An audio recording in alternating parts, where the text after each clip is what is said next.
Yeah, I agree with the one beside it. James Earl. James Earl. Yeah, let me sign that before we start. Not really his name. Yeah. Or something new today.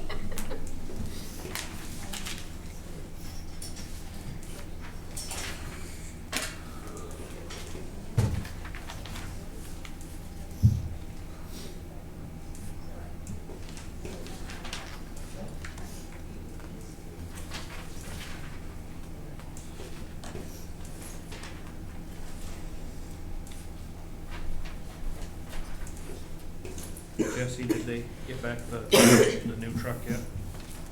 Did Mike fix it? I just saw BFB for fixing it. Fixed it, he's working on the lights. Yeah, gotcha. Yeah, it's fixed. It was exactly what you said. Yep, The control was wired. direct. Direct. Yep. Those switches, if you look in the manual on those switches, some of them have all-time power, some don't. There was on all-time power for one of them, is what Yeah. they thought. So he switched it to the Yep. auxiliary.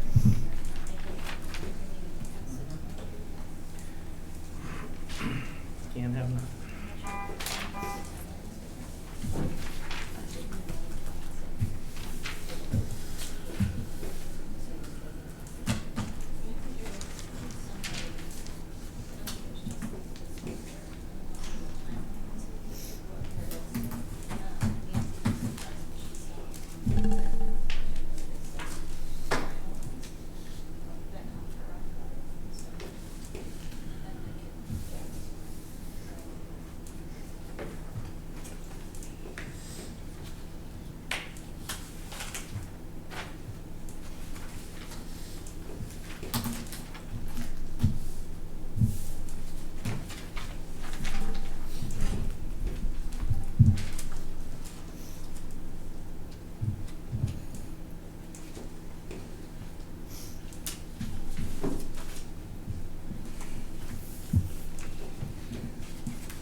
Alright.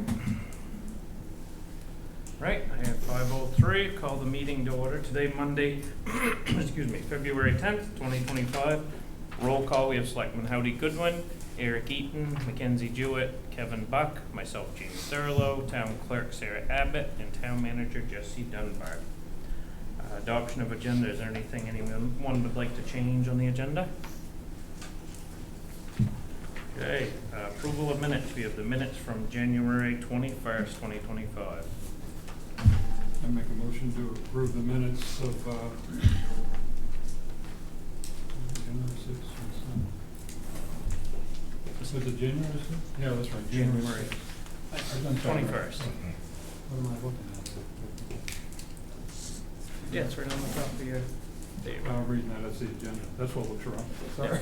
Yeah. January 21st, 2025, sorry. Second. Been moved and seconded to approve the minutes from Tuesday, January 21st, 2025. Is there any discussion? All those in favor? I'll abstain. Kevin, you need some glasses. Thought that was a nice idea. Approval of warrants. We have warrant number 74 for $18,185.13. 75 for $214,016.72. 76 for $16,795.40. 77 for $308.48. 78 for $18,181.32. 79 for $208,837.24, and warrant 80 for $2,322.07. A motion to approve warrants 74 through 80. Second. Been moved and seconded to approve warrant 74 through 80. Is there any discussion? All those in favor? Okay, next we have committee appointments. We have our Southwest Harbor Tremont EMS Planning Committee. And Jesse, you have just started advertising for openings on these, but we can maybe try to get through select board member, the town manager, obviously. We don't have much to choose from there. No. No. And the two Tremont Volunteer Fire Department members.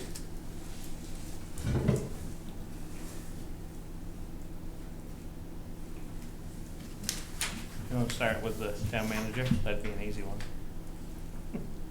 Sure. Yeah. All right, I'll make a motion to appoint Jesse Dunbar to the Tremont Town Manager seat on the EMS Planning Committee expiring June 30th, 2026. Second. It's been moved and seconded to appoint Jesse Dunbar to the Tremont Town Manager seat on the EMS Planning Committee expiring June 30th, 2026. Is there any discussion? All those in favor?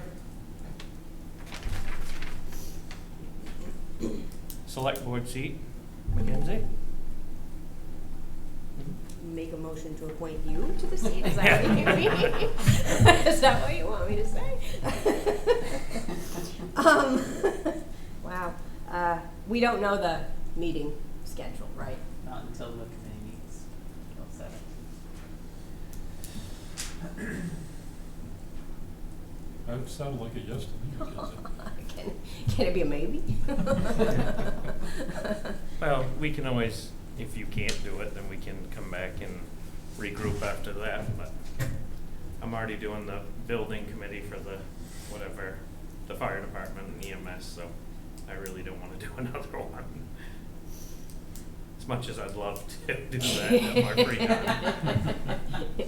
You think, I know you don't know, but once a month, once a week, I once a assume quarter, once a month. once a month. I assume. All right. Okay. I motion to appoint Mackenzie Jewett to the Tremont Select Board seat on the EMS Planning Committee expiring June 30th, 2027. Second. Thank you. It's been moved Careful what and- you wish for. It's been moved and seconded to appoint Mackenzie Jewett to the Tremont Select Board seat on the EMS Planning Committee with term expiring June 30th, 2027. Is there any discussion? Yeah, and if you can't do it, Mackenzie, then one of us will help bail you I'm out, or we sure can we can alternate too figure if it we out, had yeah. to. If you can't make some, we'll make it work. All those in favor? Yeah. All right, next we have the fire department. They have recommended Keith and Heath Higgins for their two positions, for the two seats on there. I make a motion to appoint Keith Higgins and Heath Higgins to the two Tremont Volunteer Fire Department seats on the EMS Planning Committee expiring June 30th, 2028. Second. It's been moved and seconded to appoint, did you say Keith and Heath? Yeah. Yeah, okay, Keith and Heath Higgins to the Tremont Volunteer Fire Department seats on the EMS Planning Committee with term expiring June 30th, 2028. Is there any discussion? All those in favor? What Okay. does that leave for that committee? An at-large? An at-large for Tremont, and then. Then Southwest two- has to do the same Southwest thing. will do theirs, and two ambulance service seats. Yep. Yes, Dave. If I could ask what the procedure will be for the ambulance service to submit the two members that we will be putting on the committee? Where should we do that? Or how? I think that they've So, already, Yep, Andy has submitted Okay, 4 recommendations to Karen and I. So when I meet with Karen tomorrow, we'll discuss how we are gonna have the boards appoint the 2 seats. okay, fine, thank you. Yep. and then we could also have someone at large could be on the ambulance service as well, if they were Right. in town. Yeah. Are you advertising that one or? Yeah. just- Yeah. Okay. Got that. Now we're on to regular business. We have a food resolution. Jesse, I'm gonna let you go with that one. So in your packet is a draft of a food resolution. the Climate Thrive helped draft this resolution. It kind of came out of, the Community Resilience Partnership, Community Resilience, plan that was adopted, at town meeting and through the Community Resilience Partnership grant from the state of Maine. Identified through meetings with the community that, a food resolution was something the community was looking to have put in place. It goes over, you'll see some similarities between, this and the right to fish policy that you adopted, a couple months ago. This kind of expands it a little, covers all food production, with the exception of, meat and poultry. If you recall, a couple of years ago, the state, voted on the Maine Food Sovereignty Act, that was passed by the state of Maine to allow people to produce, food for themselves. This is in line with that, those statutes related to that act that was passed as well. So basically saying you'll always be allowed to grow your own food and leave, Yep. raise livestock. It goes into details regarding, fishing and, Yeah. it even actually includes, I believe, boat building, Mhm. is listed as well, in one of the paragraphs, so. Just another, making it known the town supports those sorts of things, the residents' rights to do those things. Yep. Great. Anybody have any questions about it or concerns? It mentions the right to hunt. I don't know if we have that many hunting rights. I want to just, we're not trying to expand on whatever the state allows. No. So, No. okay. Turkeys? Yeah. Hunt There's some turkey. of it. I know it's very limited. It's a whole different discussion. No, I'm fine with it. I'll make a motion to adopt and sign the resolution to protect the health and integrity of the local food system of the town of Tremont. Second. It's been moved and seconded to adopt and sign the resolution to protect the health and integrity of the local food system of the town of Tremont. Is there any discussion? All those in favor? All right, next we have a farmer's market. So related to that, there's also been discussions, with the community through the, listening sessions regarding the farmer's market. We've also had several residents, come in throughout the last couple of years commenting on the desire to have a farmer's market located here in Tremont. The nearest one is the one in Southwest Harbor on Fridays during the summer. They've expressed that due to the size of that one and the difficulty in parking and accessing it, it'd be great to have one here locally. So Gus and I, met with, Julia, who's here, Julia Cardoso. She actually runs or is organizing the one that took place this year in Town Hill, at the hardware store on Sundays? Saturday mornings. She is a Tremont resident and is interested in assisting with doing one here locally, if they did one. Our initial conversation was around having it located here in the lower parking lot. Due to visibility, the preference is to have it located in the school parking lot. That was just brought up in the last, week or so. So I told Gus that that would be a separate conversation they'd have to have with the school, and the superintendent. But I said I'd still put it on your agenda just to get your feedback on whether or not you like the idea, period. work out with the school where you find posting it here.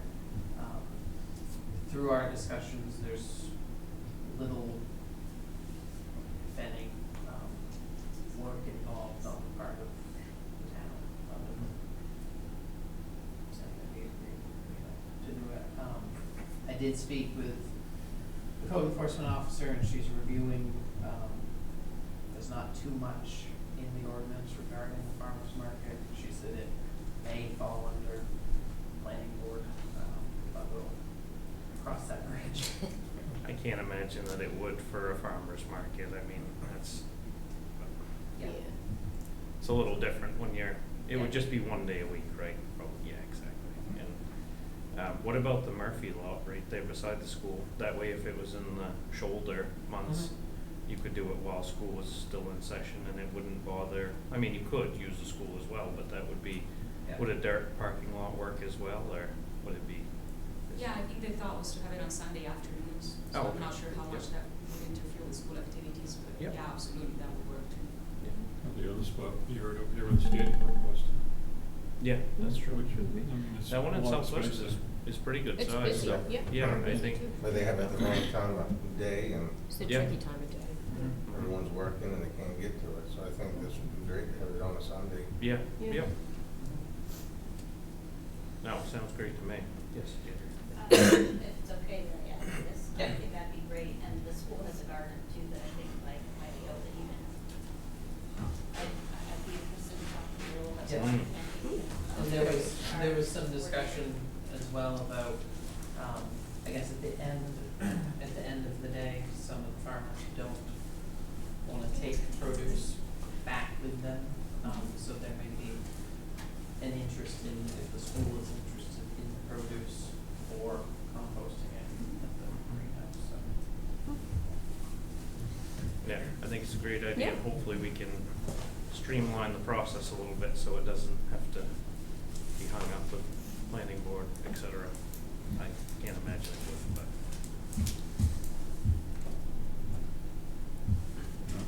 Do you guys? Yeah, I like it. Sounds good. I don't need a motion. You don't need anything? Okay, perfect, thank you. All right, next we have fire department's pickup truck. Keith, do you wanna speak on that, or you want me to summarize it? Okay. Oh, yeah, go ahead, if you want. So as you may recall, a little over a year ago, the fire department, is interested in replacing their, Ford pickup truck. And recently, the fire chief was in, we had a conversation about whether or not the town would be interested in using the truck, acquiring the truck for the harbor, where we don't have a designated truck for the harbor. Harbor master uses his own vehicle for 90% of the stuff, and then borrows one of the trucks from Public Works, for the rest. I think it's something we've obviously known we would like to have, but as you all know, the harbor wharf fund is fairly restricted, so it's just not in the budget to purchase a truck for the harbor. But he indicated he might be willing, they might be willing to let the town have it for the same price that they get on freight for it, which would be significantly less than purchasing a truck. We have But to buy still- the truck back from the fire department? Yes, We've already bought it once, then we have to buy it twice? I'll let Keith explain. Okay, alright. I'm just trying to wrap my head around this a little bit, okay, sorry, go ahead. I'll leave that up to Keith. Alright. Okay. So at that, even at that price, it's still gonna be a, we still have to figure it out, because the harbor is that restricted with its funding. So I said I'd put it on the agenda for, discussion, discuss options or interest, or see where it goes, since we're in budget season. Now, yeah, I was thinking about it. I think it's a good price on the truck. The only thing, we had two 550s before this year started for plowing. And we bought that new Ram that still hasn't made it on the road yet, but Yep. we have a brand new Ram 5500. Yeah, it's not because of the truck, Keith, just so you know. Yeah, I know, I'm waiting for the kickback on that. Better Ford would be there way longer than that. So it's, we have that now, and then Yeah. we have the Ram 2500 that has Yes. the lift gate. Now, I think we were thinking that we would wait and see how the winter went and then get rid of one of the 550s. Wasn't that like our plan originally, I think, so we only had two. Do you think we could use the Ram 2500? Did they use that much? Well, I actually just brought that up to Mackenzie today when she picked up her packet, that since we do have the extra now at the moment, one option we would have is to redesignate 2500, the truck 6, the lift gate. Kind of redesignate that as harbor use, and then Public Works could borrow it when they need it. That one is more conducive for the harbor than the ton trucks. Well, that's what they But- complain because they can't put a sander in the back of it. And Right. so it does, they don't use it in the winter, but do they use it in the Right. summer much, or? I mean, they do, but it's not something they could use, a ton truck for, Yeah. or go get it. Yeah, that was a question I was gonna ask Howdy. Do you think they use it much in the summer? And if they did, we wouldn't even have to change, we could still leave it as the, it's the town's Yeah. truck still, so they Yeah. can They just, just they can share. share. Yeah, I know, Yeah. yeah, Right. yeah. I mean, we don't have enough employees while we do trucks. Yeah, I know, yeah. Yeah, and that's what I was thinking, and then run these, cause we ended up putting a fair amount of money into the 550s. And if we run the 550s for another year, and I think 3, I think they need that third one really plowing, cause it seems like one's always Yeah. broke down one way or the other, so. That would Yeah. leave 3 plowable trucks plus the 2 bigger internationals, so that's 5 trucks. Yep. And if the truck's at the wharf, if Public Works needs it, or around town, I mean, it's not going that far, they can swap it if they Yeah. had to, right? Thank you. And then the fire department can take their pickup truck and trade it or do whatever it is they want to do with it. Yep. I was just thinking that versus us selling one of the 550s this Yeah. year and then Because buying we're that not truck. gonna get anything Yeah, for it yeah, anyways. exactly. Nope. Just think we need to be careful about money right now, cause we're about to pick apart Jandria in a minute, right? So we need to pinch our pennies too, right? No, I'm just kidding, Jandria. Yeah, no, I think that's, we had talked about that end of last week. Yeah. I would, as I told Mackenzie, I would happy to make a motion to that effect. Yeah. My life easier. Well, I don't wanna upset the apple cart if they actually use it a lot, but No, no. Right, I haven't right. seen them use it a ton, Right. and That's it's, fine. I know they don't wanna plow with it, so what is Yeah. it? Why not use it? It's a brand new truck. Keith? So now that's, I'll explain where we came to where we are. The pickup truck, we had an older rescue that Tad and someone else got from us, did a really great job from Ocala, Florida. We ran that for a few years and it came up with some major problems. We were able to sell that for $7,000. And then the reason that it was titled originally in the town's name was because we leased it, okay, because, through the town. And we made, the fire department made $4,000 or $7,000 payments to the lease each year out of, money that was generated from a fundraiser that the Tuesday morning breakfast club at Ben Harbor and Chase Remington Harbor. So the fire department's auxiliary or support staff bought that. Because the previous year, we had budgeted for 2 trucks at $500,000, and quite frankly, I think in 2012, Tremont, the town of Tremont was pretty poor about reserves or any extra money. We were trying to be money conscious, so we did that. Our goal was to sell this truck, but they were telling us 19 to 24,000, and it just, the town can't lay something for that. But we'd like to be able to sell the truck and buy a modified trailer for the boats. The 2 boats are sitting on top of each other together to slide-in box compartment in the back of the truck to make it more of like a first responder truck for the ambulance, to do first responder collections, responses. Yep. So the need for the truck is changing, so we need a different type of truck. Yeah, no, and I think it would be a great deal for the town. I think it's a, I mean, as you know, what can you get for $20,000 now? If the shoe's on the other foot, and you're trying to buy it at the dealership, then that's a $40,000 truck. But I just don't know if I was just trying to think of repurposing what we had, Yeah. what our We plan don't is need to going buy that forward. truck right now. No, we Yeah. just, Right. we Right. thought We don't need in to. our I budget know. proposal that before we offered it public sale, Yeah. that it would be offered to the town Yep. for what the dealership is gonna give us. Yeah. Yep. No, it would be a great truck for him to use, that's for sure. I Yeah. think that if we hadn't, we kind of stocked up because we were worried about how long those 550s were gonna be down, and thank goodness we got them done before snow, before any major snow, I guess, so. Yeah. What do you guys think? I don't think we need another truck. Okay. Yeah, we don't need another truck. Okay. Sounds like a All right. good plan. Do you want us Yeah. to make a motion about the truck down here? Uh-huh. Uh-huh.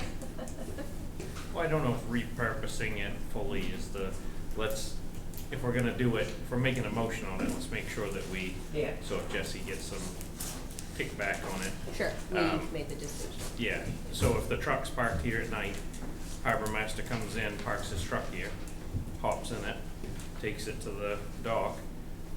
If the town crew know that they're gonna need it, like, oh, we Yeah. need it next week for, for whatever reason, then he just will have to not use it for that week. So Yeah. they'll just have to work together and split Yeah. it. And Tyler gets paid mileage right now to use his personal truck. Yep. Yeah, so that would help. It'd be there. nice with that lift gate and stuff, and traps and all, Yeah. it would be, it's a Yeah. perfect setup for, Justin used to just come grab it, Yeah. and when he had to move a bunch of stuff and do what he had to do with it. Do you wanna word it like, shared use? Would that be okay, Jesse?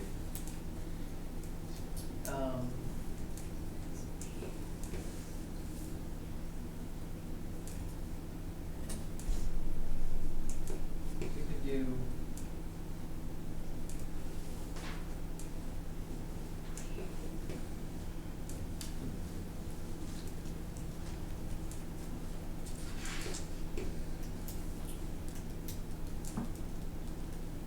So the Ram 2500 to become shared use between Well, between the harbor master and the, How about primary? prefer use you, for harbor yeah, master? prefer you say primary. primary use. Okay. For the. Ram 2500 to become primary use. For harbor master. Yep. For harbor master. And shared with public works. Yep. And to share when needed.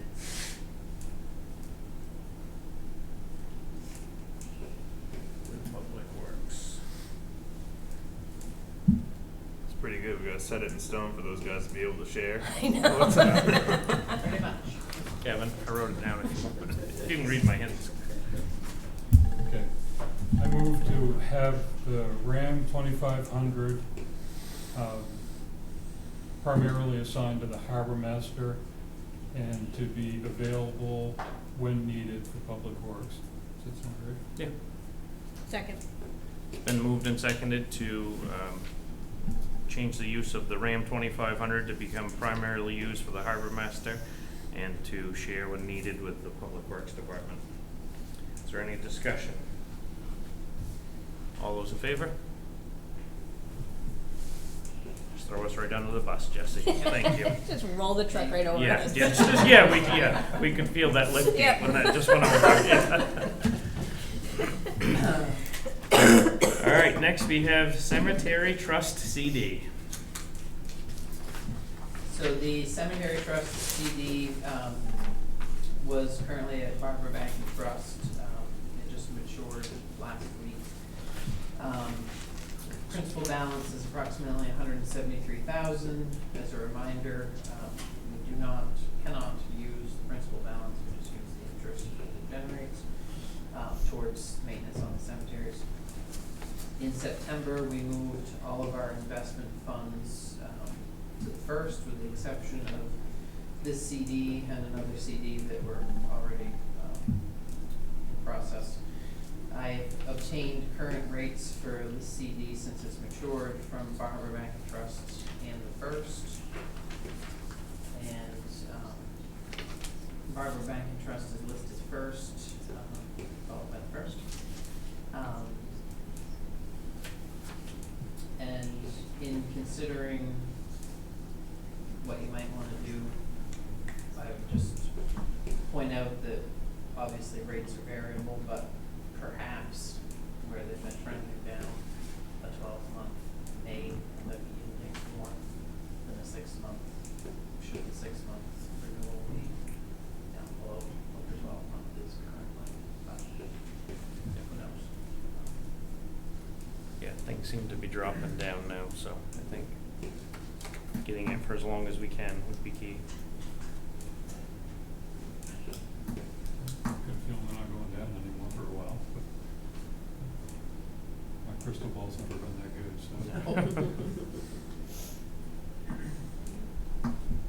Yeah, I would say we moved everything else to the first, or I would say that 12-month CD at 4%. Yeah, fine, fine. Bar Harbor Bank has 9 months at 4%. But an extra 3 months. A motion to authorize the treasurer to invest the cemetery trust fund balance in the 12-month CD with the First National Bank at the annual percentage rate of 4%. Second? It's been moved and seconded to authorize the treasurer to invest the cemetery trust fund balance for 12-month CD with the first at an annual percentage rate of 4%. Is there any discussion? All those in favor? Okay, next we have the FY26 budget prep for the school budget.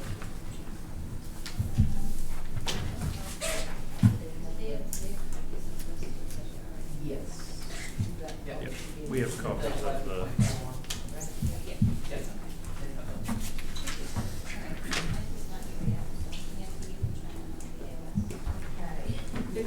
Thank you again for taking time to speak with us tonight, and thanks so much to the school board for their support in the creation of this budget. The version that you're seeing right now is, I think, maybe our third version, and typically we come to you folks first and go back and approve this.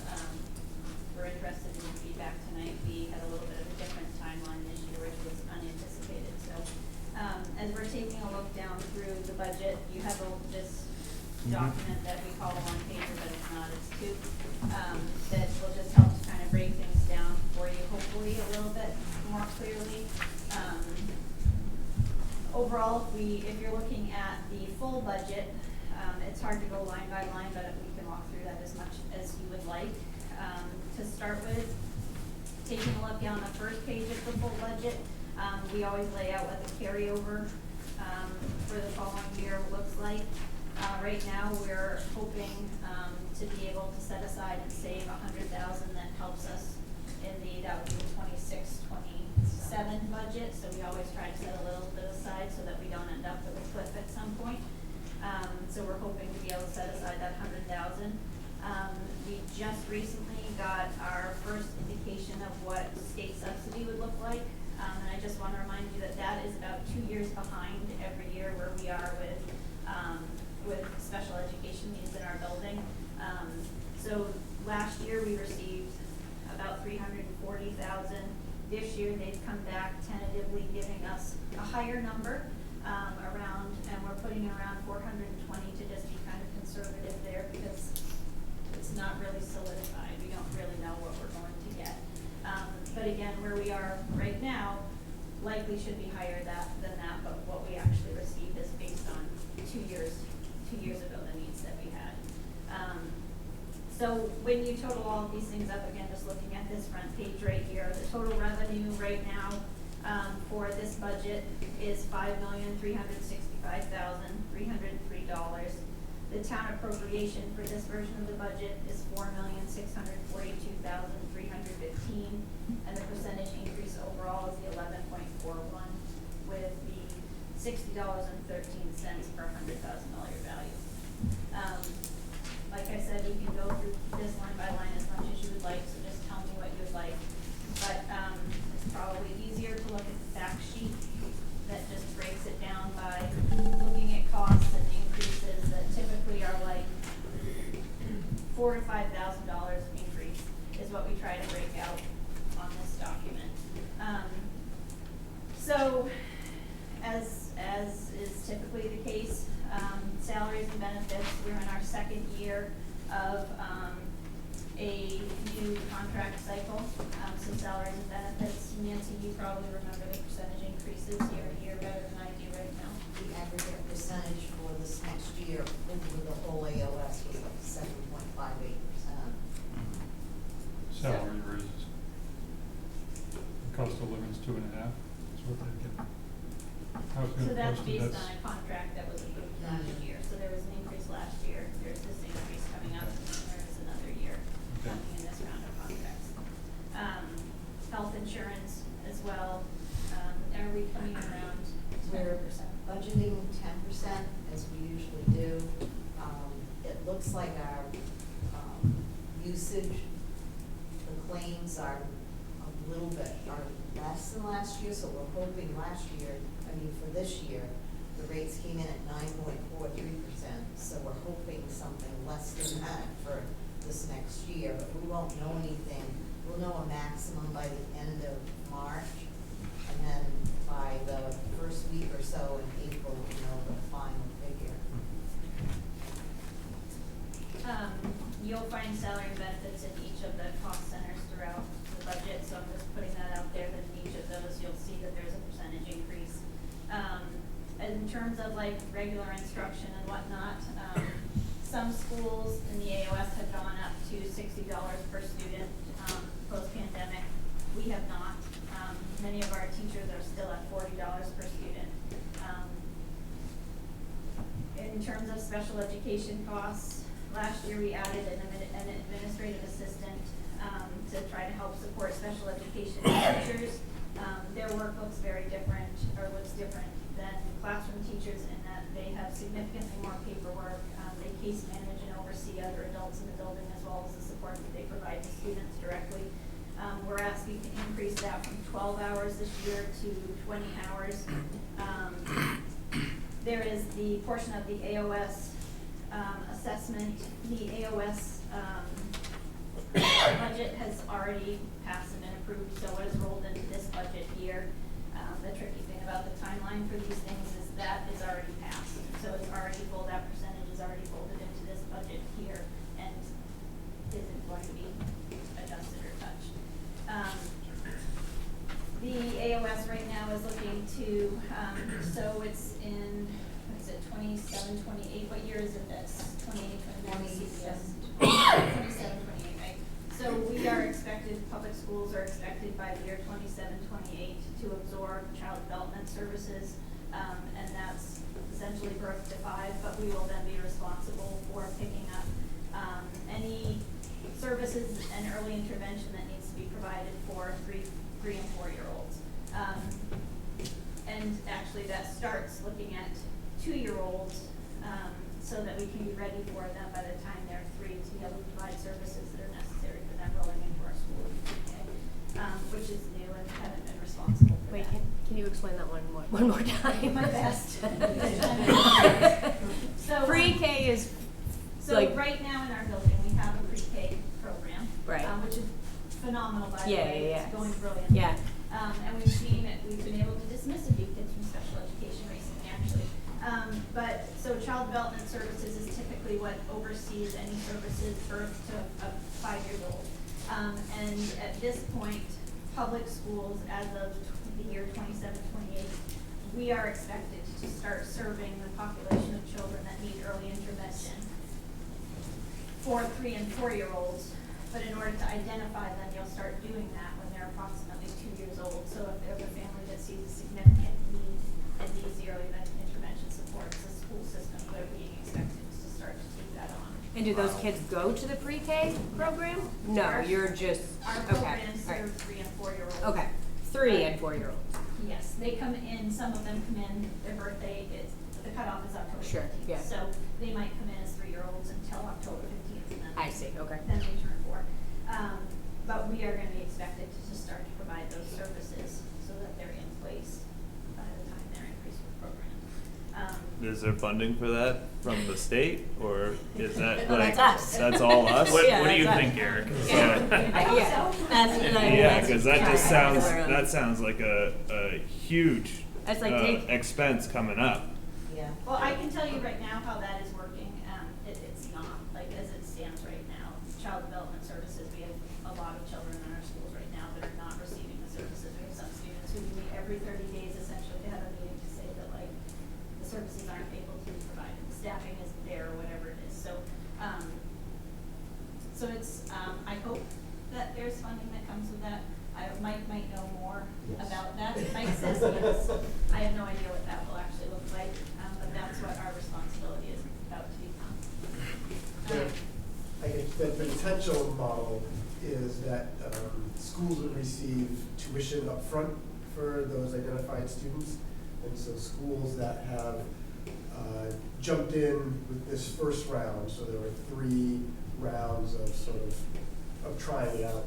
And we may join the 3rd cohort, which would be next year. We're watching very carefully on how the state, if they're matching what they said they were going to do in terms of those funds. But as the plan was put forward to the legislature last year, the idea would be to take the student tuition rate for elementary students and then front load that when schools had their list of identified students. Right now, the state subsidy that we receive is from the 23-24 school year, so the number that you see is 2 years old. And schools, as they were going through the process of thinking about changing CDS, it was very apparent that the only way that schools could do this is if we had some money up front to be able to do that. We're trying to build the plane on the ground before it starts flying, hence that need in that position to start identifying those students now when they come into our system, potentially even start providing services because they're coming into our schools without those services, whether that's speech or occupational therapy, so that they're prepared for pre-K. And by creating that network now with that position at the central office will put us in a better position when there are kids to begin with. And that's sometimes taking care of them within the school, and sometimes that's going out to daycare centers within our region to make sure that we're providing services for those kids. And it's a better model, for sure. They're coming into our schools, and if we can get them early and provide those resources, then I think it's a better thing. Probably should have been done a while ago, but we're working on it now. Okay, thank you. So in the AOS budget, there is a position for I guess it's, what is it, pre-K to? Pre-K to 2-3 special ed. Special ed director assistant position that is in there. There's also an additional occupational therapist that's in there for the district because our current occupational therapist carry a caseload that is over the state limit. And so there's an additional occupational therapist in there. And then further down, at a different, under a different cost center, there's an HR position that we do not have HR in our district, and there's an HR position that is also in the AOS budget. And so then we pay in a portion of all of that. Summer school costs, we are no longer receiving, so underneath curriculum and summer school, we are no longer receiving the majority of the grant funding that we've had for our district-wide summer school program. And so those costs have increased. Those are district-wide, again, that those costs are divided up. But Tremont's portion of that is, total, they've gone up as well, special education, and then there's the regular education portion of that. And that summer school program is open to any student, not just, students with unique needs. Continuing down a little bit further, one of the changes that we're looking to make for next year, we've had to try to consider, like, you know, in what ways, what is our highest priority right now in our school? I think it's really, really important that you folks understand the massive shift that has happened at Tremont School in like the last 15 years. We're having to figure out right now what's the greatest priority in our building. We are looking next year to increase our guidance position to 100%. It's been an 80% position. I would really like to see that position, one, to make it something that is hireable. It's very hard to find people with part-time positions, but also because the need has been so great the last few years that, for example, the first 2.5 months of the school year, I was one-on-one with a student this year. And that's been the case for the last couple of years, that the needs have been really significant. And so myself and special education teachers and counselors and whatnot are oftentimes fielding that, which impacts the work that the other work that we are intended to be doing in our roles.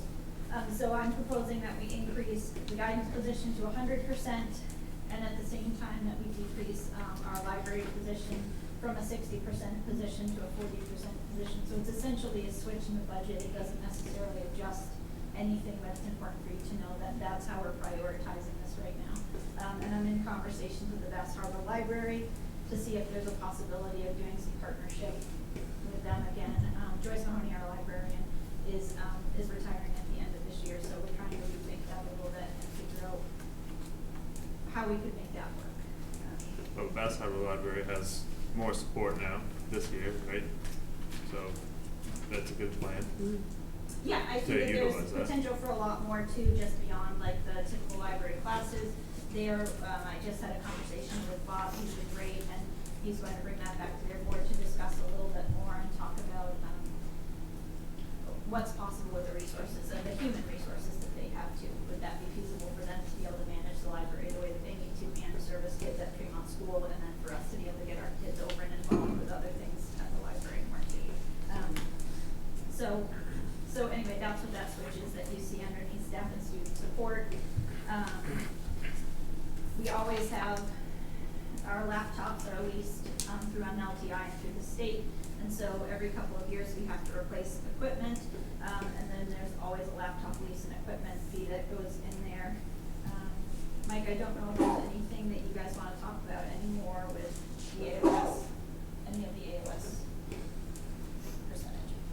Just the HR position you mentioned. Yeah, that's That's something in that that's- system administration.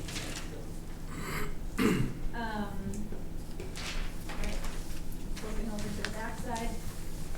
The other things that are more significant in costs that are not the typical, we purchased a bus in 23 and the year 23-24 because of supply chain.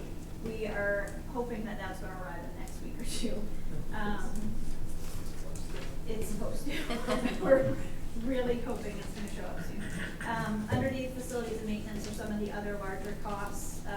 We have applied the last couple of years. The portable classroom has been covered underneath a grant through the state for pre-K. I don't know if that grant funding will be available again. If it is, we will certainly apply and we will try to cover the costs of whatever we can out of that. I just don't know if the state will offer that funding again. So the portable is underneath facilities and maintenance. The other things that are in there are continuing to work with Harriman. We've kind of pressed pause and slowed down on that. And we can't. I don't know how else to say that. There's a lot of things going on in terms of the assessment that they've done of the building. There are things that are going to need to be addressed over time, even if we don't change anything. The building just is aging, and some things are going to need to be done to maintain that and to figure out what's going on with the settling underneath the building. But beyond that, like, we're 10 years into this conversation. something has got to change in the building, and maybe it's just remodeling, but something has to happen. How much have we already spent with Harriman? We spent about 60, we haven't really spent much of what was budgeted this year because we were asked to kind of pump the brakes on that and take another look at it. So we have some of the funding from this year as well that might be able to be rolled over into costs looking ahead. Nancy can probably speak a little bit more to that. We've spent about 83,000 to date from when they started. So over about a year and a half, 2 years that we've been talking with them. Isn't it kind of hard though to plan on, what are you gonna plan for if you don't even know who's gonna be in the school?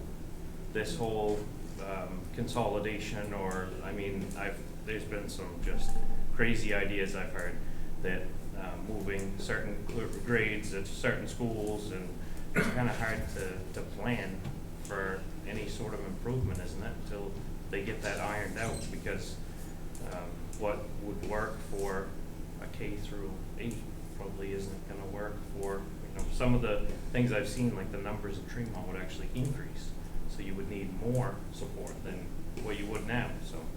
Depending on Mike, maybe speak more to that, or Jessica for that matter, because they're on those committees, I'm not on those committees, so I'll sit down and I'll let you guys talk a little bit about that if you want to. So the reorganization, committee is looking at various models. One of the models that this one is what we call 5B, and the idea is that all of the schools would, be open on the school. No school would be closing.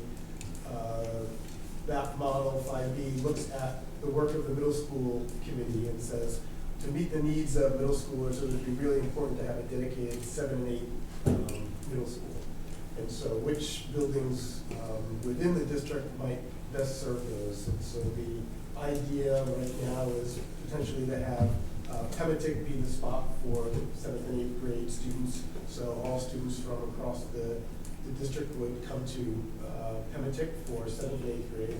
It's in a really great location in terms of providing the types of support and extra activities that that age level would be could avail themselves for, particularly either being in the community, being right downtown. So then the question is, what would we do with the Pematic students? And the idea is to have them, probably a choice situation, but have them go to Mount Desert, or families to choose whether or not to come to Tremont, or potentially if they work in Bar Harbor. So the idea of losing your pre-K 6 would that you would have choice within the system. We're still sort of working on that, as that would be the model that when we start coming to talk to communities that we would talk about and get people's feedback on. But we think that meets some of the kids' needs, and our number one sort of North Star was what's going to be in the best interest of kids. And so that right now is sort of the model that we're looking at. And then there's the whole pre-K business, which is, we're really trying to think carefully of what that would, look like, and whether we more regionalize, and recognizing that we're going to have to take on some of those special needs. Maybe we should have something within our district that supports that, and so that not every single school is sort of providing that. But that's the overall model right now. I do think in working with Harriman Bar Harbor, it is also that they can guide us. There is different needs for different grades, but a school could be they can help us with the idea that a school may have pre-K 5, or it may have pre-K to 8, and we can still move forward with them. That much as Bar Harbor did, that you can have, a flexible, adaptive planning process to do that. But we'll learn a lot once the plan is finalized and we start going out to communities to sort of talk about it. When does that happen? That'll happen later this spring. And taking a look at the timelines for, like right now on the website, I think our hope was that we'd be able to vote in the summertime during that primary kind of vote season, but for a lot of the timelines, that we might not make it to be able to get out to the towns and speak, so we might have been over our skis a little bit. But we've been wanting to be very thoughtful in the plan that we bring forward, and that's gonna take time to talk to communities about the decisions that we made. So we meet on Wednesday to talk a little bit about what the voting will look like, and then talk about, looking at the fall as the time for the referendum vote on a proposed reorganized AOS 91 or NDI RSS. So looking at late spring and summer to start having those community meetings and talking about, the work that we've done and what, the vision is from the RPC for the new district.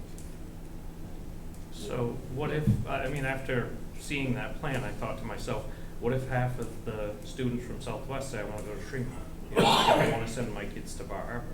Then you have, Jandria has just, I'm throwing numbers, but say she has 100 more kids sitting on the doorstep. How do you plan for a school with, who can't handle the amount that they have currently, and now she has 100 more students sitting there saying, I don't understand how you're gonna be able to plan properly for a school until this stuff is ironed out. Well, I think the first thing to recognize is that in thinking about what your school might look like, it definitely won't be a flick of the switch. The voters say, yeah, we want to do this. That'll take some thoughtful planning, like you said, in terms of, okay, let's get a sense of how many people might want to go here and might want to go there, and then making sure that those schools can provide for those students moving forward. I think the idea of having Harriman continue to look at the school, I think part of it is taking care of, no matter how many kids are in it, if part of it is sinking, you want to know what's going on there. And what are some of the things in terms of the structure of the school that regardless of how many students are in it, there are things that you want to be able to get done. So the town of Mount Desert is kind of thinking about, they have leaky windows and they have areas of the walls exterior that are cracking. And so regardless of who might be in that building, they're going to have to take care of some of that work. And the same thing with Harriman, and sort of thinking about the efficient use of the current space, what that could potentially look like.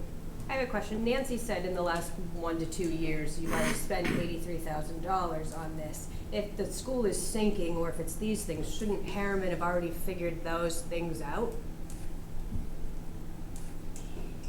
In terms of taking a look at that, I don't know. Right. I mean, shouldn't the structure be the main thing rather than additions or, Yeah, you know what I mean? They looked at it. They did, okay. Well, they I'm were just- supposed to have looked at it at one point or another. They were gonna have somebody, They haven't submitted me to do a soil test Yeah, yet because that's- we pressed pause, so there hasn't been a soil test. So what does the yet. $83,000 got us?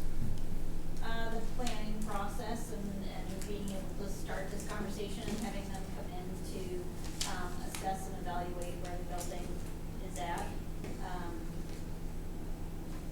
And that's about as far as we've gotten so far. But it does include like expenses too, that would be everything, not Yeah. just their Sure, contract or whatever. Part of that includes like the start of a website to be able to help keep the community up to date with what's going on. But again, we haven't unfolded a website because we haven't met with them consistently since probably the end of last school year. And throughout the summer, we again, I think we met once this summer and pressed pause. yeah, and don't get me wrong, I'll be the first one to be down there. When Jandria says she needs more room, I'm like, all right, let's peel some walls down and make some room today. I'm the very first one for that, but I just don't agree with throwing money away and planning for something when you don't. Be like if I said I want a 40 by 80 house, I don't know, I want Keith to build it. Well, do you want 1 bedroom or 8?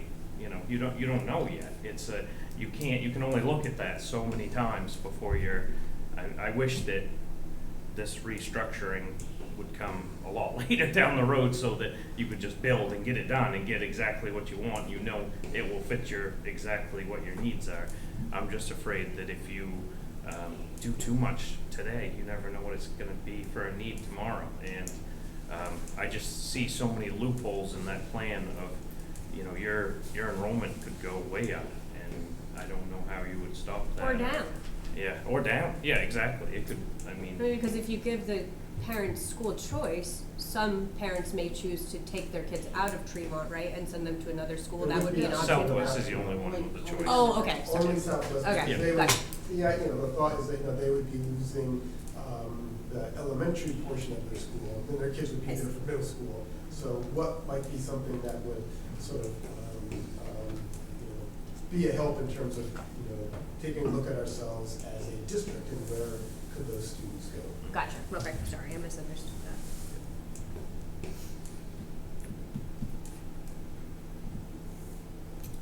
Any other questions about the Harriman stuff? So then the other, the fencing in around the ball fields has been a conversation that we've had for a long time. This one to me is something that I'm amazed wasn't there to start with. Our school sits right on the water. And increasingly, every year, we have more and more little track stars. And I just can't wrap my head around not having a barrier around that ball field that prevents them from getting to the water. So we got it there.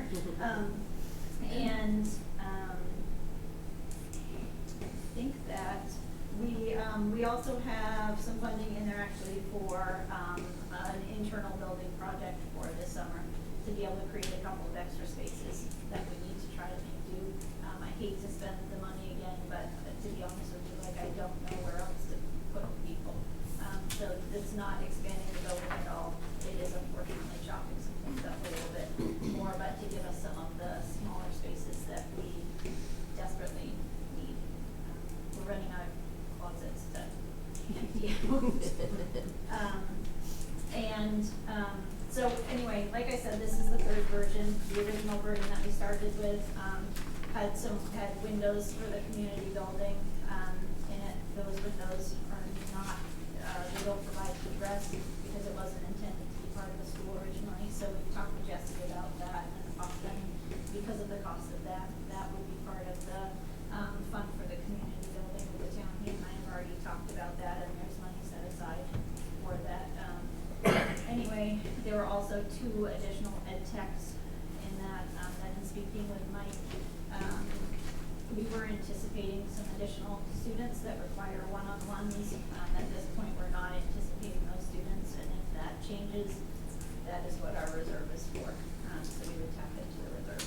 So there may have been another cost here. We're doing some additional fencing this school year just to finish across the playground, so that's coming out of this year's budget. I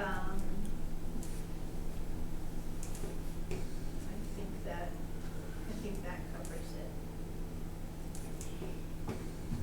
What other questions can I answer for you? I get shocked every time I see the special ed budget. I was looking at it. So are there 3 special ed techs? Is that? There's 3 special education teachers.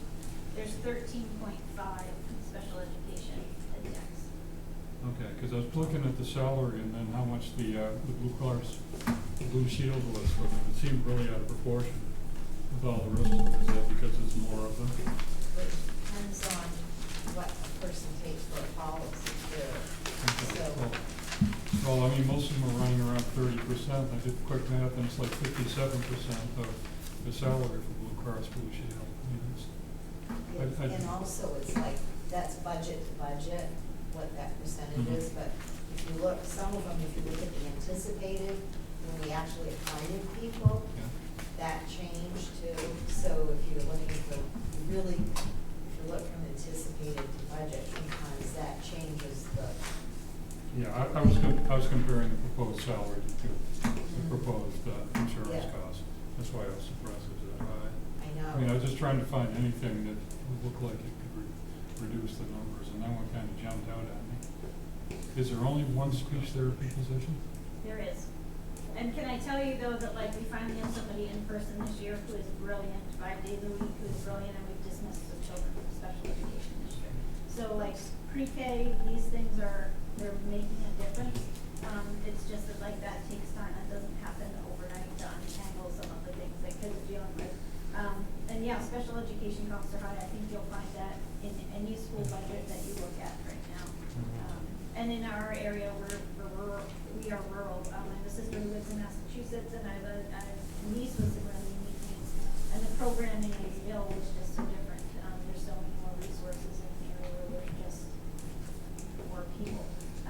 And we are very rural, so unfortunately, like the really specialized programming, we have to create it in our schools. It doesn't exist elsewhere. Yeah, I know it's tough. It just, every year I see the balance and the percentage of the budget, and it seems way out of proportion. I think in terms of the the Blue Cross Blue Shield, Nancy and I get reports about usage, and again, and unfortunately, usually it's after all budgets are passed, that we see what the increase was, and last year was 9.4. We'd like to go right to the top, 9.43, and we budget 10, and there's been years when it's been 5 or even 0. I don't think that we're gonna be at 9.43, but if the savings are significant enough, then, you know, we will have things prepared before town meeting to adjust that if need be. So that's another area that we're watching really carefully, in terms of looking for savings. Yeah, I wasn't even looking at the year-to-year numbers, I was just looking at percentage of salary. Yeah. Just, that would seem out of proportion compared to most of them. So when do you think, Mike, that that's gonna be voted on, the school restructuring? You think probably fall, I or? think the fall. Yeah, to- okay. Yeah, to make sure we, have enough Yeah. time to properly share with the community what the plan was that was created. Like I said, Wednesday's meeting is gonna talk about what the voting looks like, and the RPC can decide if it's all or nothing, meaning even if one town, if French Borough says no, then the whole thing falls apart. That seems, that would be unfortunate, so you can sort of talk about what are some of the essential communities. You can define that. And if town A, B, C, and D say yes, and E and F say no, well, it still goes forward. So those are the conversations that they have to talk about on Wednesday and figure that out. And then that'll be part of the sharing of the plan is knowing what that's going to be. And then start talking about, well, what's our messaging going to be now that we have something that we can share and talk about how to get that out there and make sure we have an opportunity to hear people's feedback on the plan.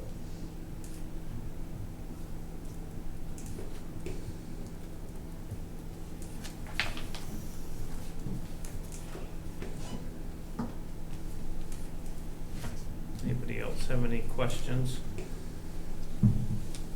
Yeah, where can we cut some money? Because I think the people in the town are gonna scream at another $500,000 increase. That was the same as the last 3 years roughly. It's a lot. I think you guys have a great program. Nothing about that, it's all numbers. That's what it is. And after the tax increase already, for everybody knows about that, about your property values. It's very hard to say yes to this currently. That's just what it is. And I hate to say that, but it's just what it is. I've looked this over, and I mean, it's the same thing every year. It's stuff that you guys need, and we know that.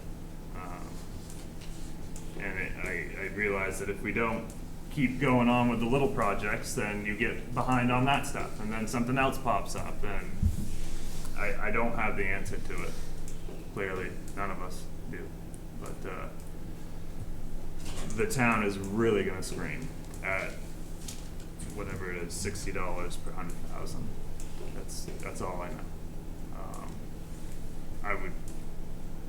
I don't know how we could make enough cuts to make that even feasible, to get down to a 7% or whatever it is. That might be a little bit easier to chew. We took a lot of cutting already. Well, Say. that's, Yeah. yeah, we do a lot of cutting every year, but I get it. earlier draft was more than double. The earlier drafts are always more than double, yes, it's just the nature of the beast. But I'm just being frank with you guys, that's, I think, a pretty common feeling, not just me, and not just these guys, not just everyone in the crowd, you know, it's the community, and it's a lot to do with all the other increases that has happened. And also, the $60 per 100,000 didn't mean as much a few years ago, but now with the reval, the median house was what, 500, and you, Jesse knows. 480, okay, so $500,000. That's a lot different than we used to use 250 for a number. So it's doubled, so $60, you know, it's. Adds up. It adds up now versus before. And it's Okay. nothing to do with the program, it's all the Yeah. numbers, so just don't I get emotional totally get about it. it Yeah. like that. I think the tricky thing is that like, we can certainly go back and we could adjust things. There's an equity piece too though, but like Fremont is finally at a place where, we send our kids all in the same high school. And they've gotta be able to like stand on their own 2 feet when they get there. And we're doing that, so, I think it's like if we're cutting a significant amount out of this, we're looking at positions and we're looking at programming. Because there isn't like a lot of other, there isn't filler stuff in here, like somebody once told me some schools can ask for a unicorn and they'll get it. There's not a unicorn in this budget We know in that, here, yeah. And I know that you Yes, know that. yeah. I think the thing that I struggle with, and again, like I pay these taxes right here in Fremont too, so I do get it, is, we still are not on par with other schools. And I know that there's reasons for that. But we're also trying to funnel kids into the same school system, where they're showing up with a similar experience, and I don't think that's been the case for a long time. So I think part of the increases that you're seeing,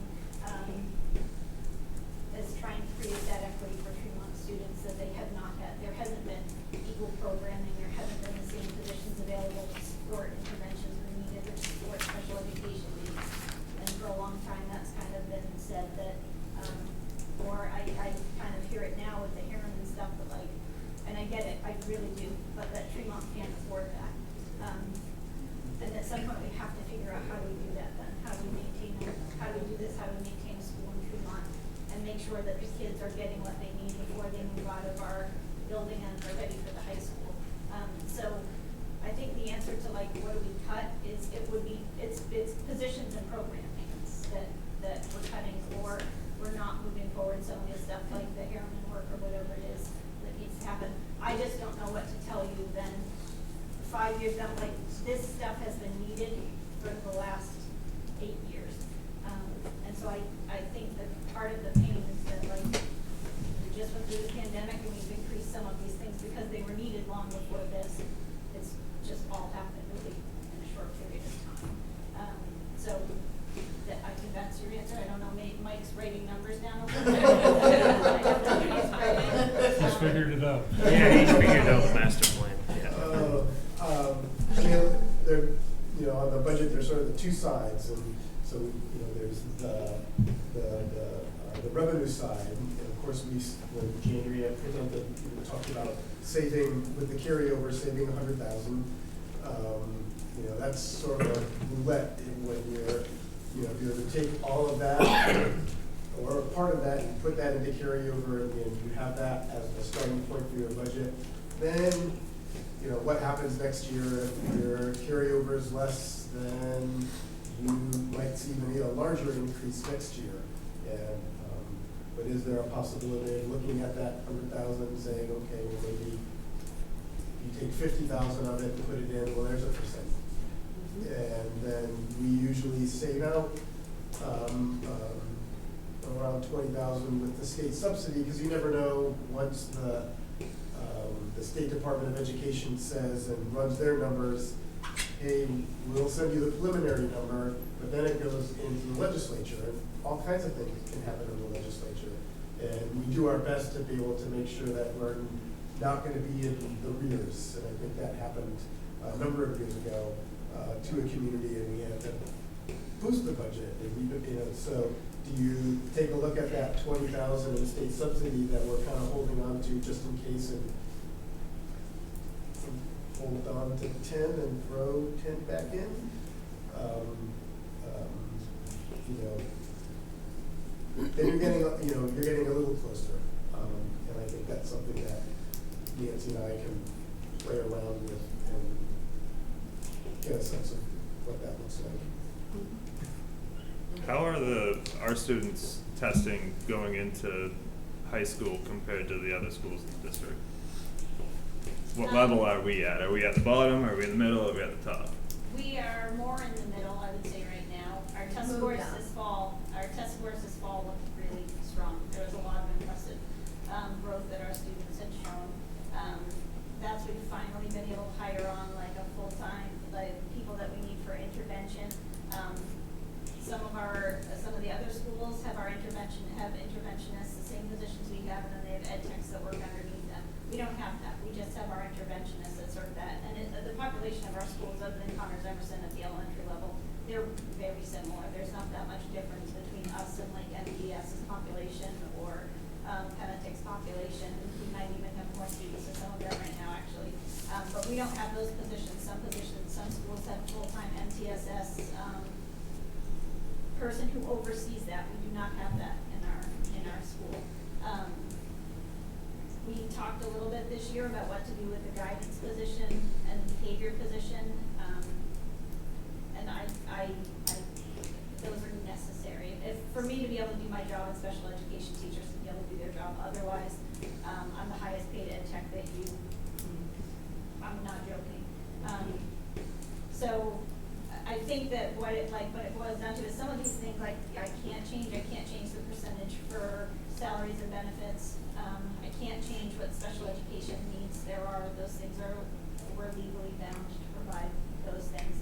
So what we're then talking about is like the programming that we offer.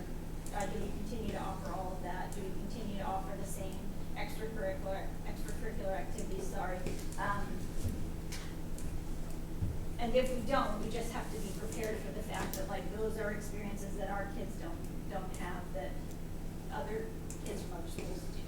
And we have to make those decisions collectively, I think, as communities. I guess I just want to urge the town. I mean, if there's a little shaving that happens, great. But public education is still like one of humankind's greatest innovations.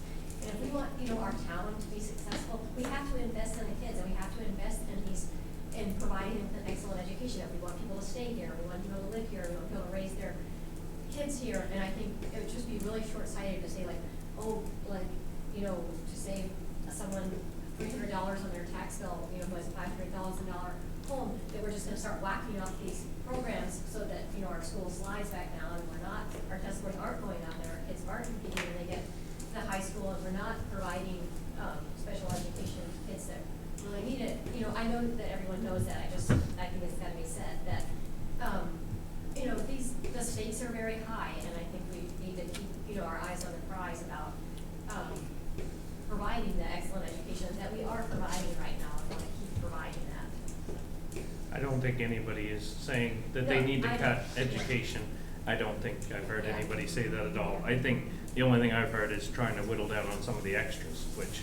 I don't think there are extras. I just don't think there's extras in this budget. Well, what is there what did you say there was left in the Harriman Fund from last year? Was there anything? Because it was 80,000, I don't think you That's used what much of they it. spent when they started. But isn't there some still But left there over? is- I There don't is have a- this year, I want to Yeah. say it's between 20 and 30,000. 20 and 30, well, that's what I was wondering. So, Jandria, question for just you. Do you honestly think that throwing another 60,000 on top of that, until we know what's going on with the school, do you think that's really going to be helpful at all? Thank you, Jamie. Yeah, well, no, because I know you will give me your 100% honest answer and not be an answer of. You're grounded. Okay. I guess what I think is that I'm trying to be as honest with you as I can about the fact that something has got to get. Yes, and I don't doubt that. Yeah. And and I'm not sure how else to, like, I'm looking for input from people, and it's mixed opinions. On one side, I'm hearing go forward, and on the other side, I'm hearing press pause. And so, I think that there is the possibility to be able to plan for, I know Conrad Emerson has plans for a building that they don't know exactly which kids are gonna be in that building. And they move forward with Karen planning for a building that can be flexible for whatever the grade level is that's in it. All I'm thinking is you pause for 9 months from now, and then you know what the path is forward. And then you can take that exact amount of money and put it towards exactly what you know the future's gonna be, versus kind of willy-nilly in it in the meantime. That's just my 2 cents. That's all. So And I- education is I so think important. For saying this too, like, I can pause for 9 months, but I can tell you that in a year, like, if it's, once we get there, once we have a decision, something has got to be done. Yes, yeah, I agree. So I just don't want to, like, I don't want that to get brushed under the rug, because I feel like we are headed in such a positive trajectory with this school. God, why do I always do this? Passionate. Yeah. So much so, like, I can't tell you how impressed I am with the teaching staff that we have right there right now. And they don't leave, they're not going anywhere, and that is not the case for other schools around here. I have people consistently, teachers asking me, what do you have that's gonna be open next year in your building? We are building something that's really great. The problem is that has taken us getting to a place that is closer to where the other schools are at. Yep. And if I could sit here and tell you that these other schools have 100 children more, or 200 children more than we do, they don't. They have, some of them have less children than we do, and our budget is below theirs still. And the programming or the equity in terms of like resources and staff, we're not there. And we don't have to be like, but we do have to have what is necessary to allow them to at least play ball somewhere on the same field as the people around them. And I unfortunately, I think that has not always been the case, that Tremont has been looked down on quite a bit, and that is not the case right now. So I feel super proud of that, and I'm so terrified to go backwards from that. So we have something amazing I'm willing to compromise for sure. I'm not willing to compromise for like what those kids need, because we are digging ourselves out of what I think was a hole that probably some of you guys experienced when you were in school, that the expectation for Tremont students was low, and it does not need to be. No, and that's why I think that, I would just like to add that I sub in all the schools in all the K-8 schools on this island. I am not saying it just because I want kudos from anybody here. I'm saying it literally, this school is unique, that the teachers do more with less, and the quality is off the charts excellent for such a small rural school. I'm blown away every time I'm there. Those kids walk in and they're in a happy place, and you can feel it.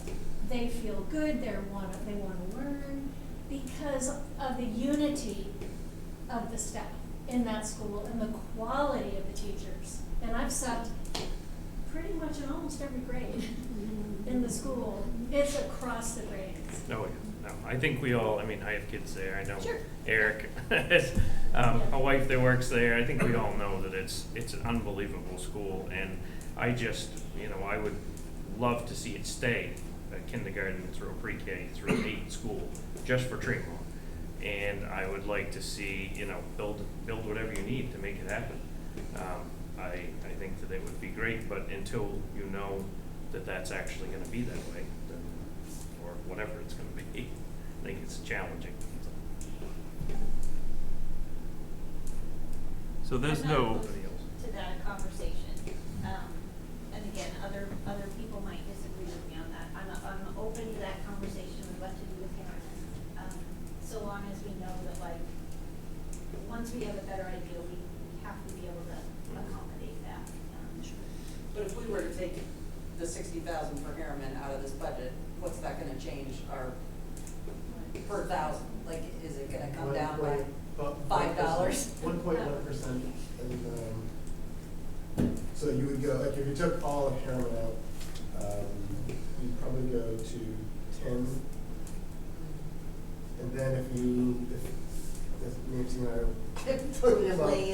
revenue side, you know, there might be another percent between, carryover and state subsidy. So now you're playing around with the 9. Yeah. But I'd have to plug that into the spreadsheet to see where that landed us in terms of what the appropriation looks like per 100,000. Even though that's a small amount, it's still better. Right? I think waiting a year too, just because the recent increase, it'll It's hard. be a little softer next year to maintain the Harriman. And if we price the families right out of town, we have no kids to go to this wonderful school. And you already have 20 or 30,000 left to plan if you really wanted to spend some money on it. But I think I would probably push on trying to make sure that this consolidation stuff actually goes somewhere. Not seems like it's been happening for a long time. I know it happened back when I was in school. There were all kinds of ideas and went around and they got voted down and it never went anywhere. So it would be nice to get it to voters at least, so that voters have a chance to, you know, see what they think of it, and then that way you have a path forward too. That is the goal, probably Yeah. closer than we have been. Having the RPC is something we haven't had before. Good. In quite a while, well, Yeah. since 2009. Yeah. So with the special education needs, with the ed techs or whatever, all the different teachers that you need, a lot of it's one-on-one, correct?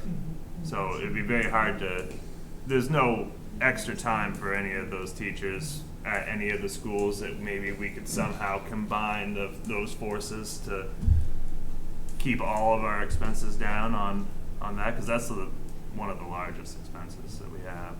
I think one of the biggest drivers is also, you know, when you have out-of-district placements and what those costs are.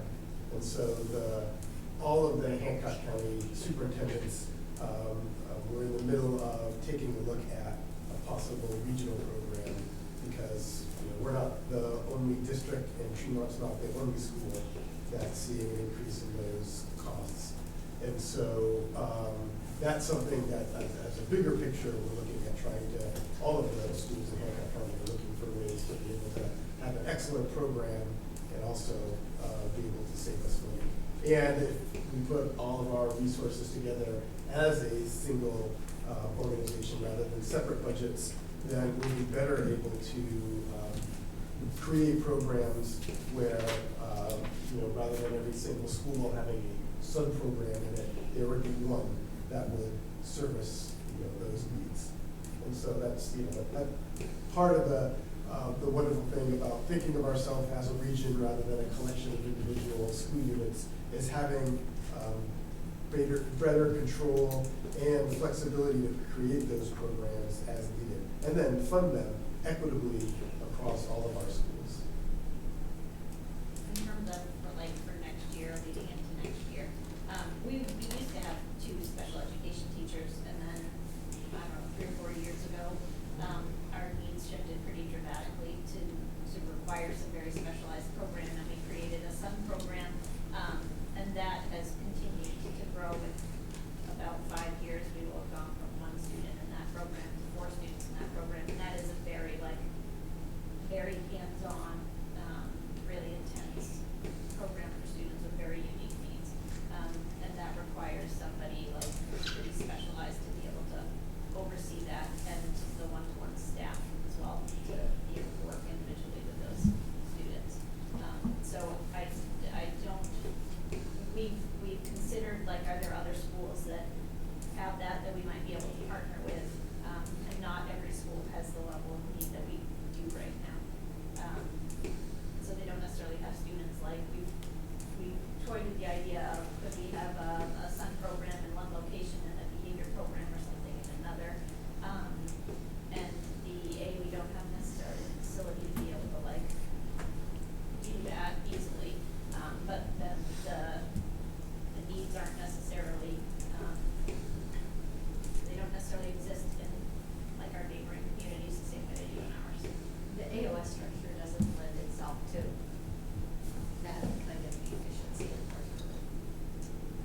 so that like, in terms of how we pay for that, it gets really complicated because we're each our own district. So even with Pemetic 3 miles down the road, we can't just decide that we're just going to like share students without there being a pretty significant financial piece that we have to work out,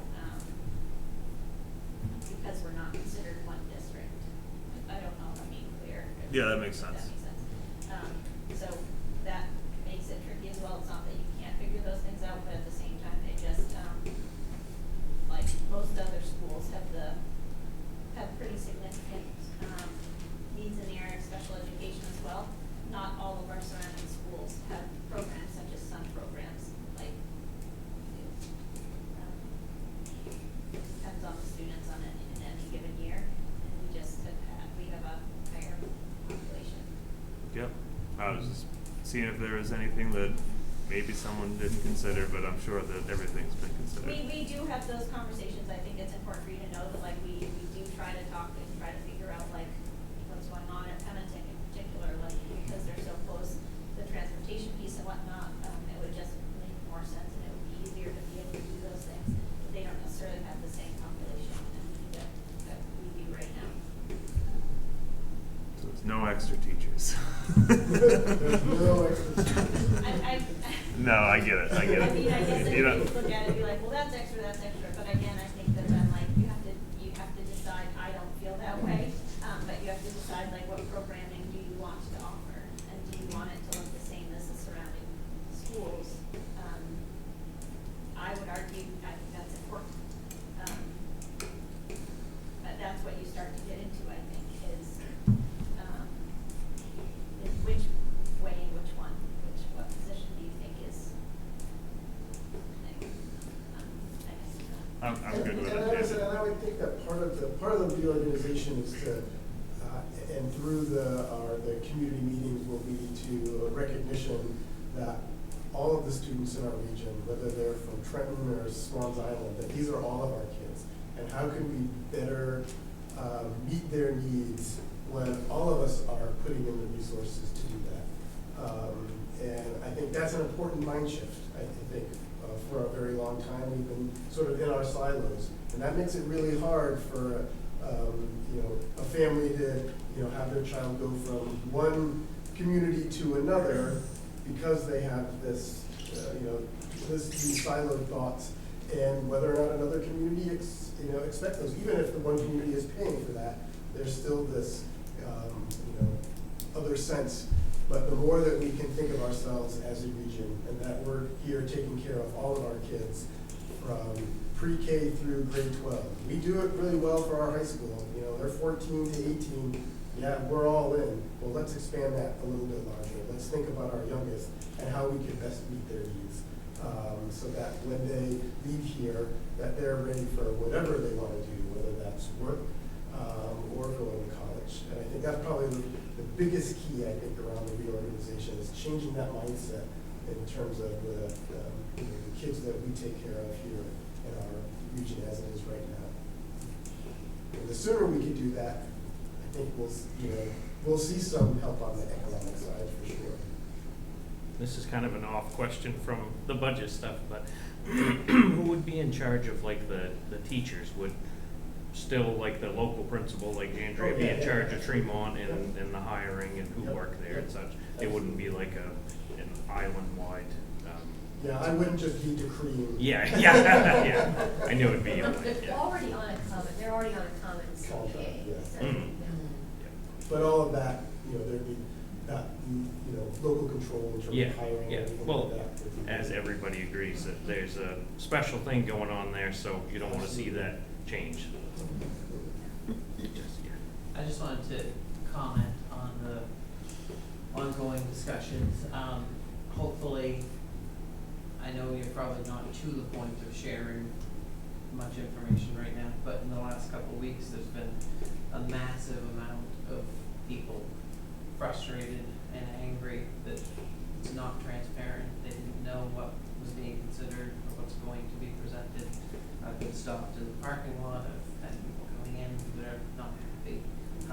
It took some pretty good detective work to find the FAQ on the website. So it could be much more clearly communicated. You found the website, you found it hard to find the website? People There's should several. always feel free to reach out and call us. I mean, transparency is the goal, so if you see them in the parking lot, please tell them to call me or Ryan or Jerry or whoever, like we're a phone call away. Yep, I would say, and right on the website, and it's probably easier to get to than it's ever been to. As soon as you go to it, I believe it's right on the right, it pops up and it says reorganization plan on the entire website. Every single meeting has a summary of the decisions that were made, every single presentation that I did to the RPC to help them make decisions is there. And then there's a little, there's a button for asking questions. So, you know, in terms of, is the information there? It's there. It's my understanding there's not agendas posted ahead of the RPC meetings for the public to see. Right, 'cause they're not public, and meetings, the notes except for the meeting is available on the, the website, yeah. Because we had a lot of questions on, people had heard there was a meeting February 12th, and there's confusion of, like, people are wanting to go, but we now understand it's not It's not public, necessarily a so. public meeting, and the Right. It's not like a RPC is school board. It's not like a Right. school board meeting. They're charged by statute to come up with a plan, and then the community's gonna have an opportunity to provide feedback. But it's more important to be able to have something formed and created to have conversation about, than just, you know, having a bunch of people around the room while, the RPC members are trying to sort of come up with what they think would be the, you know, the best plan for the region. But again, on the website, it's right on the right side, and it says reorganization, and there's everything you could have ever wanted to read about it. And there's a place to call, and I think, like Jessica said, just call. Or email or us, whatever. Or email, and I will. There's a lot of hard work going on in that committee by some really thoughtful work. We're not just throwing things against the wall to see what is going to stick. We're really trying, and especially with Tremont in mind, because you know, Tremont actually has two representatives, because Jessica is the AOS, has an extra, I should say, Yeah, three representative. representatives. Because of Jessica's position as the AOS chair. So we're really trying to make sure that Tremont is on an equal footing with the other schools in doing this work. And I don't know why, but I've always been able to find meeting notes. Maybe if there was someone here from the Islander, then they could put in there what the website was and how to get it. If people have questions or anything. AOS. Yeah. And I believe, I think I have asked every single principal to put the link on their newsletters, so folks as they scroll down, they see the little emblem and can click and then go right to the website and see it and be able to go through everything that we've talked about so far.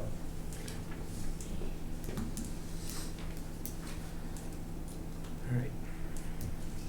Any more questions from anybody up here?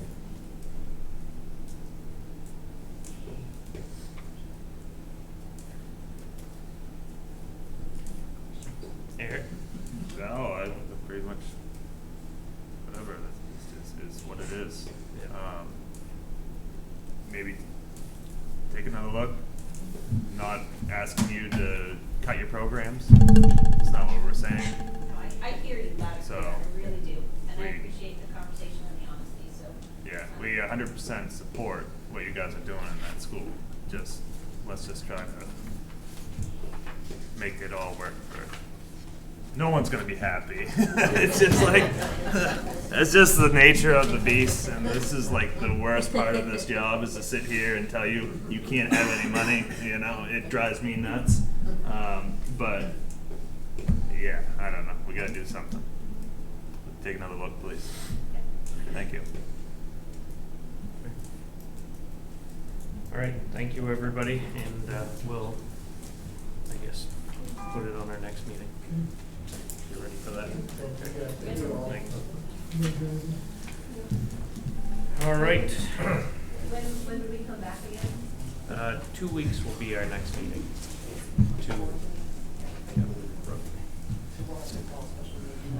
Yeah, our next meeting. thought I got to the 24th in the meeting notes. Yeah. We do meet every Monday in March, so if we can, it's easier for you to do. Yeah, it doesn't have to be, we have all of March to do our budget, so we can. That might make sense only because then next week is, break, and then that would be, we Yeah. wouldn't have any time to Yep. Yeah. talk or anything before then, so. it So I might- just plan on that. Okay. Hey, Dave. Yeah.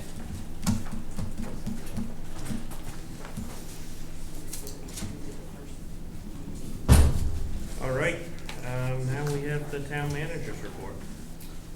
All right, over the last couple of weeks, I've been continuing the FY '26 budget prep. Had a meeting with Sustainability Committee Chair, General Assistance appointment. I met with the First National Bank to discuss draft investment policy, which I'll be bringing to a future meeting.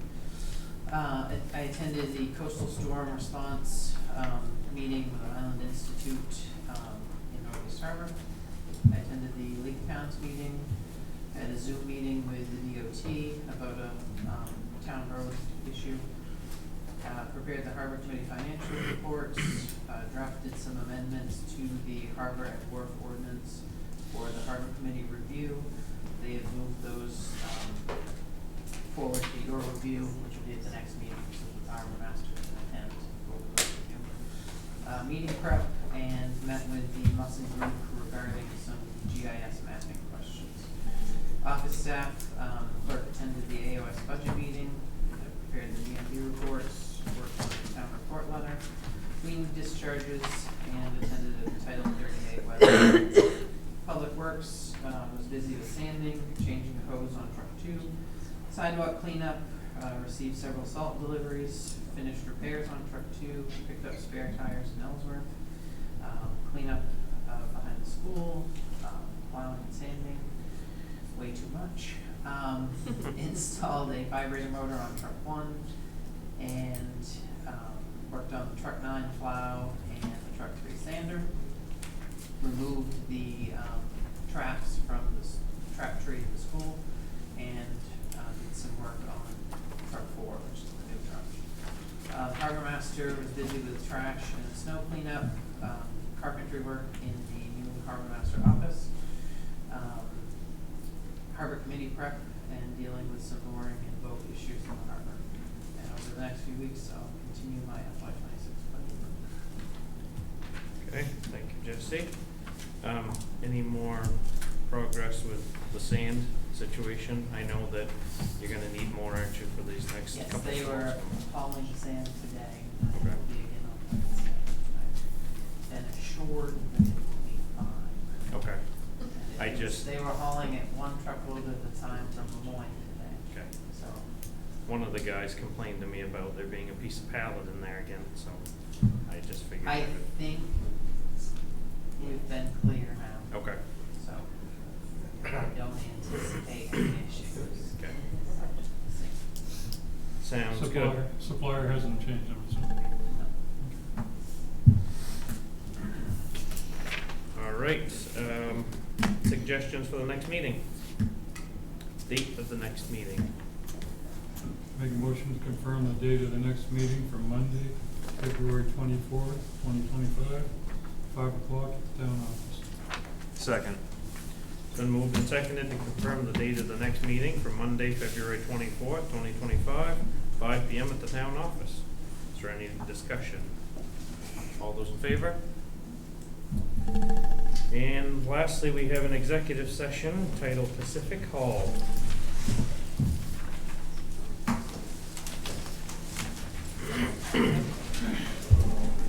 I make a motion to go into executive session as permitted by 1 MRSA 405.6.c for consideration of acquisition or disposal of real property or rights therein, since premature disclosure of this information could prejudice the competitive or bargaining position of the town.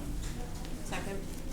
It's been moved and seconded to go into executive session entitled Pacific Hall as read by Kevin. Is there any discussion? All those in favor?